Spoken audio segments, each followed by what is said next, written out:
I'm Andrew Does Hair, and in this video, I'm going to give you 5 reasons my hair sucks, in hopes that it can help you to figure out why your hair might suck too. So the first reason is genetics. Everybody's got their own head shape and their own hair type and all of this. I personally have an egg-shaped head. Like, this is a very realistic drawing of what I actually look like.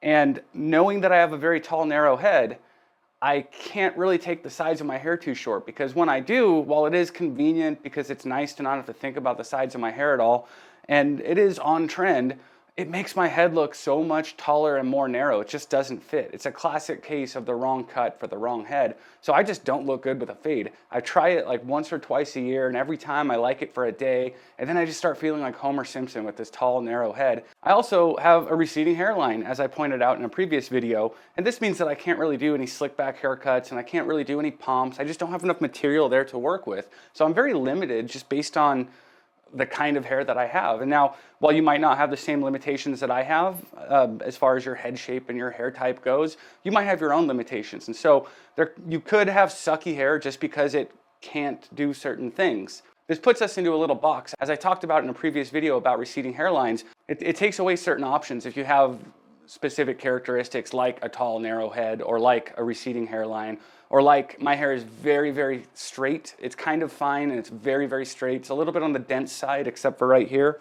And what this does is it makes my hair stick out. Like, unless it's very long, my hair sticks out. And so if I want to do something where it's all like combed back nicely, for one, it puts my big forehead on blast, but for two, by the time my hair gets long enough to bend and lay nicely, you can see through it. And so it doesn't do me any favors to grow my hair out longer. So that's reason number 1 why my hair sucks.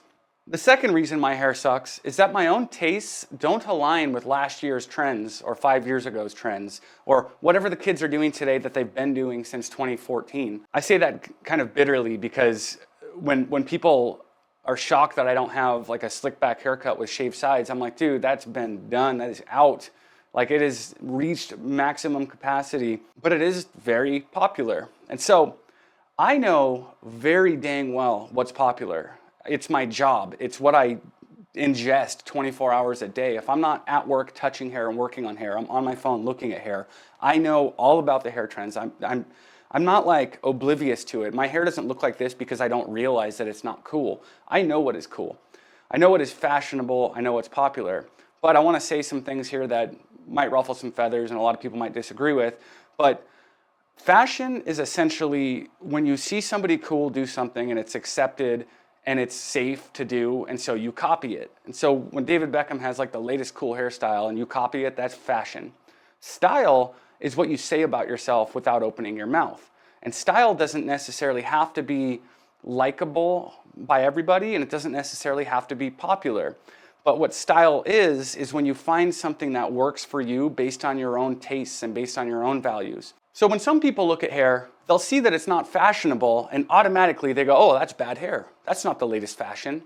But to other people, they can look at hair and they can ignore what's fashionable at the moment and they can look for the underlying style. Is this hair saying something about this person that they intended to say about them? So when you sit here and go, dang, Andrew has bad hair, it's like, okay, compared to today's current fashions and trends, okay, it's not the trendiest haircut, but it does fit my style. Not that I'm saying I'm stylish and anybody wants to look like me or be like me, but I do have very strong taste. I think Norman Reedus looks cool.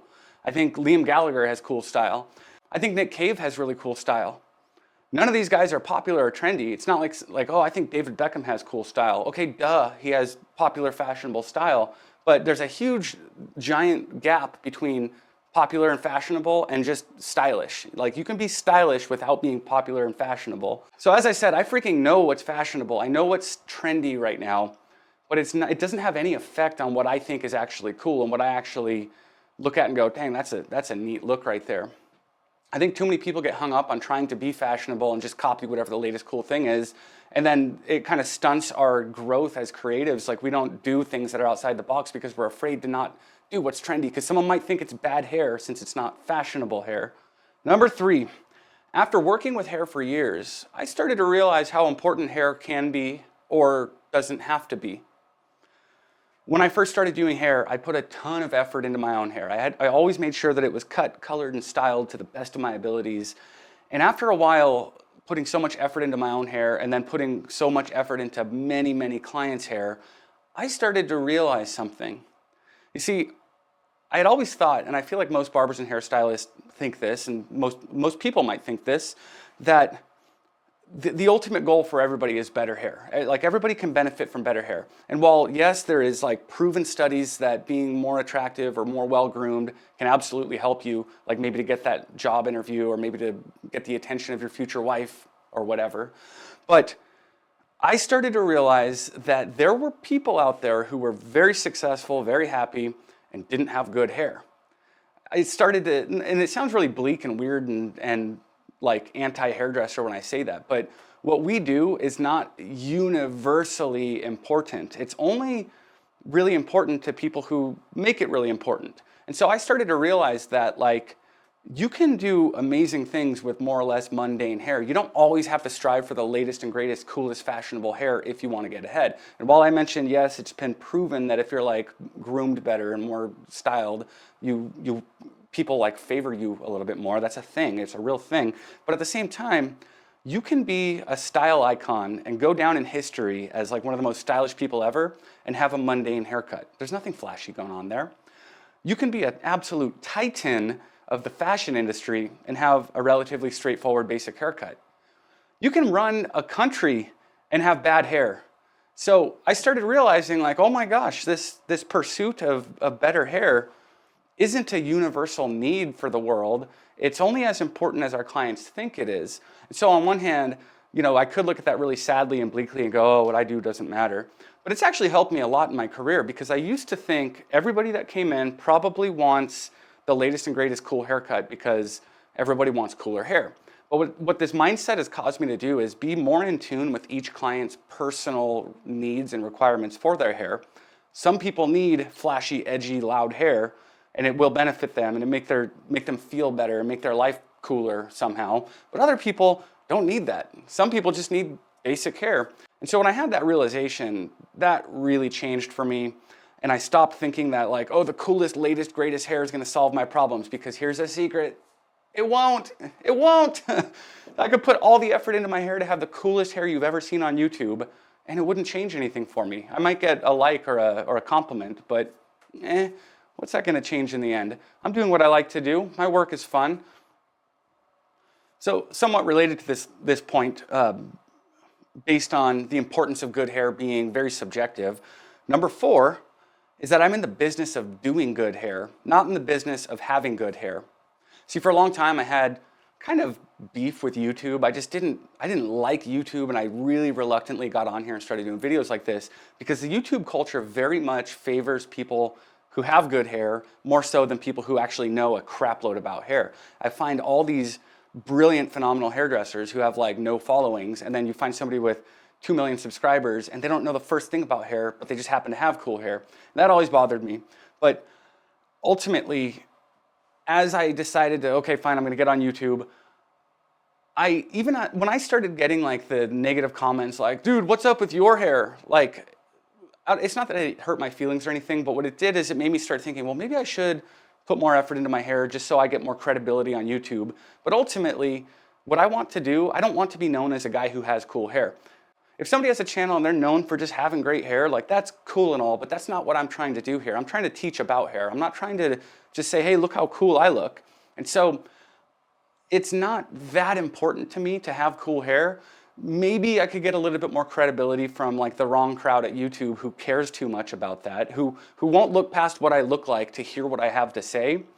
But I'm not interested in those people. If you're that closed-minded, if you can't listen to my advice at all or take it for anything, if it's just an instant thumbs down because I don't have cool hair, freaking go. Give me your thumbs down and get out of here. Even now, as I started ramping up my YouTube production and doing more videos more often, every time I set up to do a video, I'm like, hey, you should stop and really style your hair. And then ultimately I'm like, it's not. If I put in all the effort to have cool hair, I'm not just talking about stopping to style it, but I'm talking about being on top of the trends and getting the haircuts more regularly, because I'll go like 2-3 months without a haircut, and I put all the effort into my hair. Is it like going to help my YouTube other than some of the people who make fun of my hair might not? And some people still will. Even if I did try, some people would make fun of my hair. So ultimately, I don't care about having cool hair myself because of all the things I listed before. So now the fifth reason why I don't have cool hair, and this is the absolute biggest one, this one trumps all of them, is that I don't have a hairdresser or a barber. See, I've had my hair cut literally by the best in the world. I've had Jody Taylor cut my hair. I've had Connor Taft cut my hair. I've had Jude Viola cut my hair. I've had Henlo cut my hair. I've gotten a haircut from Dale Ted Watkins, who's like an absolute legend in men's hair. I've had my hair cut by so many amazing, phenomenal, like world-class, world-famous hairstylists and barbers. But what I haven't done is gone back to any of them consistently, mostly because they're on the other side of the world, most of them. But what I've missed out on by not going back regularly is better hair. Part of the reason I have bad hair is that I take all these reasons I just listed already in this video, and they're all like churning around in here, and I'm talking myself out of what I think I can actually do or should actually do. And I walk in there and I sit down in the chair and I say, not too short on the sides because my head's too narrow, and not too long in the front because I have a receding hairline, and not too tidy because I kind of like more messy looks with my hair. And so I go in there with all these ideas based on everything else I listed here, and I put the stylist or barber in a box, and I say, you can't do anything outside of here. So that already limits them. But another thing, a greater thing that limits them, is they don't know my head. If I sit in the chair for the first time ever, they're kind of figuring out my hair. They're figuring out where my weird corners and stuff are, my unique characteristics to my hair. Now, I don't know what the back of my head looks like, and even one of these world-class barbers and hairstylists can sit and look at it for a minute and get an idea. They don't have enough information off of cutting my hair one time to offer me a new perspective or to challenge something that I believe. Like if I keep saying like, oh, I have a big forehead, I need like short hair in the front, and one of them believes otherwise, like, no, I think it would be better with long hair. Like, it's really hard to do that with somebody on your first visit. But if you've cut somebody's hair 5 times, it's a lot easier to know exactly what their hair is going to do and to know their personality a little better, to be able to offer something new and different that they hadn't thought of. And so that's something I would get if I was able to go sit down with a barber or a hairstylist consistently, regularly to the same person, is they would, like when you go to a hairstylist or a barber repeatedly, we get to know your person, like on top of getting to know the obvious stuff, how your hair works personally, we get to know your personal style. We get to know your lifestyle, your job, like we know what you do for work. We get to hear all of the complaints you have about your hair, and every time you come in, you might think you're complaining about the same thing, but you actually might be complaining about it slightly different this time versus next time. And then what we're able to do is take all this information and offer you new ideas. See, I'm stuck in my limited perspective that I just lined out in the last 4 bullet points, and based on all those things, I end up with kind of the same haircut every time. I basically walk in with a picture of Tom Ford, and then 2 months later it looks like this. But if I sat with somebody regularly, and eventually they said, you know what? We should try this other thing that you've never thought of doing, I would love that. And that honestly is what I'm missing, that I feel is such a huge, massive key ingredient to good hair, is sitting down with a professional repeatedly, regularly, and working and collaborating on your hair to come up with whatever ideas work best. So if you've been hating your own hair, and maybe these last bullet points were making you think about maybe why you don't like your own hair, and going to YouTube and looking for advice hasn't filled in that gap and given you any fresh perspectives to get you into having cooler, better hair, maybe you need to sit down with a professional 5 times or 10 times repeatedly with the same one. So 2020 goal, as soon as this lockdown thing is over, I'm gonna go find a hairstylist or a barber, and I'm gonna see them regularly. And who knows, maybe in a couple months when I'm doing these videos, I'll have cool hair. But for now, I'm in charge of my own hair, and I have a very limited perspective because I'm me and I can't see the back of my head, and I have all my preconceived notions, and I don't have a hairstylist to talk me out of it. Thanks for watching. Don't forget to thumbs down and remind me that my hair sucks. But if you're a little cooler than that guy, leave a thumbs up, like, subscribe. Thank you.